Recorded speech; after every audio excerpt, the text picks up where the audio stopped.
dalawang magkaibigan na sina Jan at Mariel.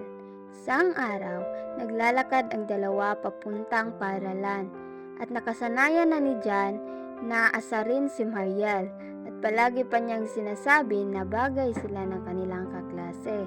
At napipikon si Mariel sa mga sinasabi ni Jan. Kinalaunan, nakasalubong nila ang crush ni Mariel at sinabi niya ito kay Jan at biglang hindi na kumikibo si Jan nang sinabi ito ni Mariel at napansin niya na hindi na ito umiimik o kumikibo man lang. Kinukulit siya ng paulit-ulit ni Mariel para magsalita at biglang nagsalita si Jan at nagulat si Mariel sa mga sinabi ni Jan sa kanya.